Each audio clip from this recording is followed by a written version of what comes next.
तो hello student, मैं दीपा सिंह आपका अपने चैनल में स्वागत करती हूँ। तो चलिए हम संगीत के प्रीवियस ईयर क्वेश्चन करना है आज हमें। ये 28 मई को जो अभी 2023 में हुआ था एग्ज़ाम बिहार स्टेट का, उसी के प्रीवियस ईयर क्वेश्चन है। तो जल्दी से हम करते हैं इसको, आप लोग आंसर करते जाइएगा अगर आपको आ रहे हो तो। पहला नंबर है वह मधुर ध्वनि जो संगीत में उपयोग की जाती है और नियमित तथा स्थिर आंदोलन संख्या वाली होती है, क्या कहलाती है? तो नियमित तथा स्थिर आंदोलन संख्या वाली जो ध्वनि होती है और जो कर्णप्रिय होती है वो होती है नाद। ठीक है, अगर नाद की हम बात करें तो इसके प्रकार होते हैं दो। कितने होते हैं? दो प्रकार होते हैं। कौन सा? आहत नाद, आहत, और दूसरा होता है अनाहत नाद, है ना। अभी किसी दिन आपकी थ्योरी की क्लास भी कराएंगे, अभी आप केवल सुनते जाइए, पढ़ते जाइए। तो आहत नाद और अनाहत नाद। इसके बाद जो है श्रुति स्वर की अगर बात करें, तो स्वर जो है, जो 22 श्रुतियाँ सी थी, 22 श्रुतियों में से 7 स्वर जो थे वो स्वर कहलाए। 22 वो 7 शुद्ध और 5 विकृत, तो 12 स्वर जो थे ये 22 श्रुतियों में से आए थे।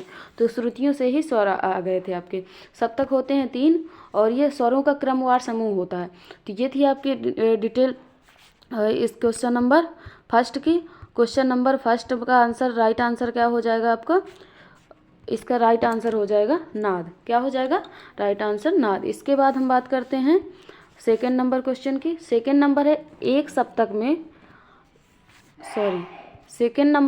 सप्तक में श्रुतियों की संख्या कितनी होती है? तो कितनी होती है अभी हमने बताया जस्ट। तो एक सप्तक में श्रुतियों की संख्या 22 होती है। कितनी होती है? 22 श्रुतियाँ। राइट आंसर हो जाएगा। चलिए चलते हैं अगले क्वेश्चन। अगला क्वेश्चन है आपका, एक सप्तक में शुद्ध स्वरों की संख्या कितनी होती है?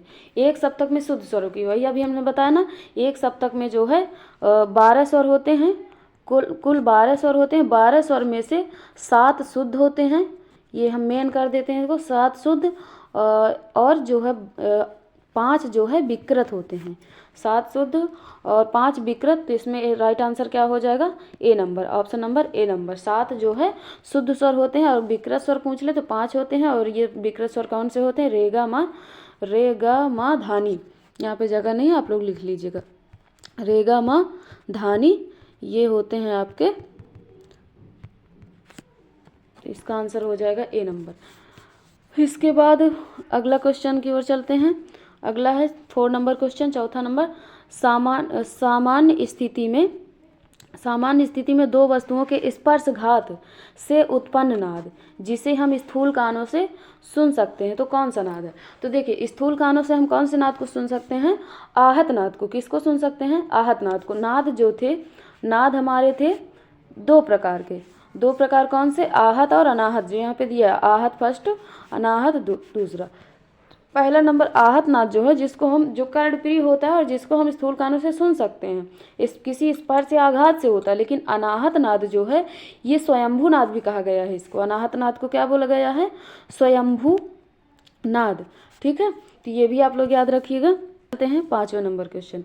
5वां नंबर क्वेश्चन है आपका, एक सप्तक के अंतर्गत श्रुतियों की संख्या कितनी मानी गई है?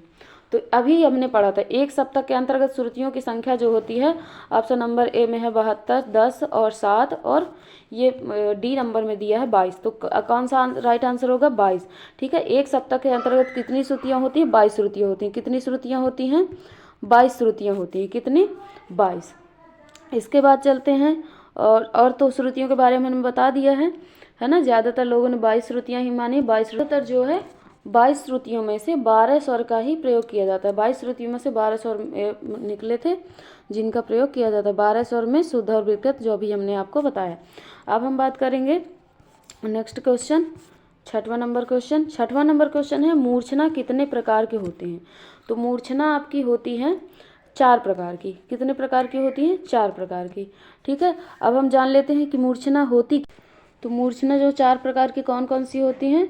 शुद्धा और शांतरा, सकाकली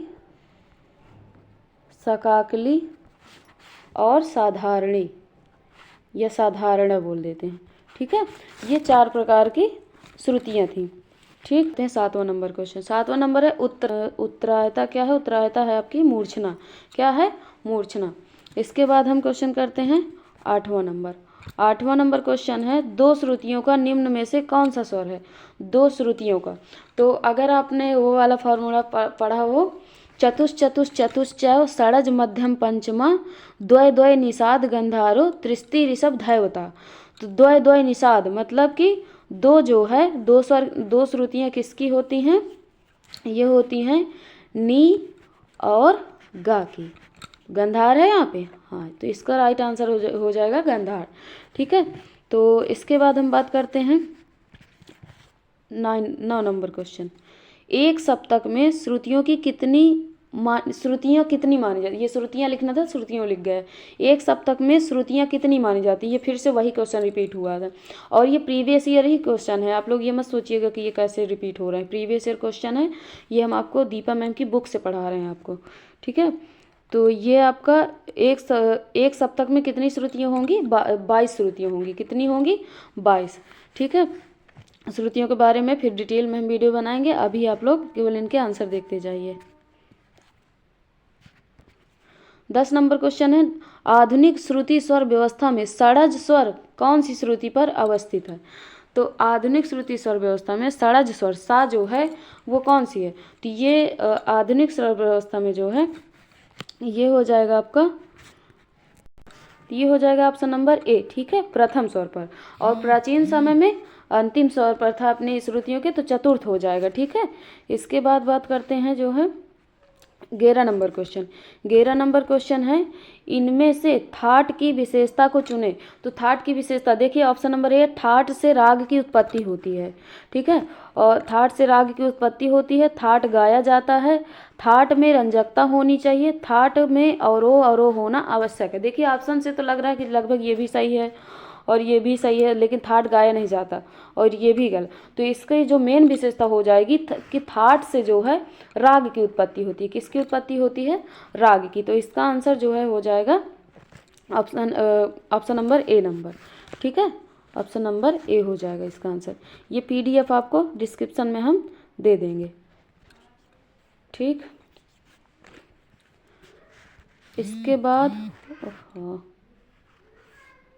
12 नंबर क्वेश्चन देखते हैं। तो 12 नंबर क्वेश्चन है, राग रागनी वर्गीकरण के कितने मत थे? तो राग रागनी वर्गीकरण के जो है 4 मत थे। कितने मत थे? 4 मत थे। इसके बाद 13 नंबर क्वेश्चन, निम्न में से तीव्र स्वर कौन सा है? तो तीव्र स्वर आपका जो होता है ये माँ होता है। पूरे सरगम में जो है तीव्र स्वर आपका माँ होता है, और तीव्र स्वर की पहचान क्या होती है? ऊपर खड़ी लाइन।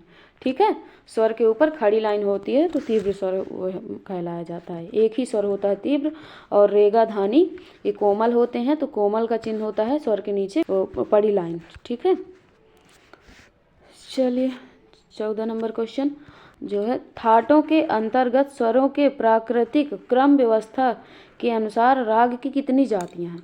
राग की जातियां बतानी।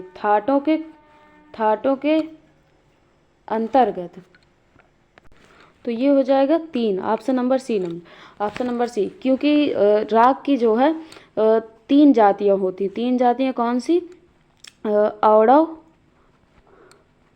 औड़व, और ये हो गई साड़व, साड़व, और एक हो गई आपकी संपूर्ण।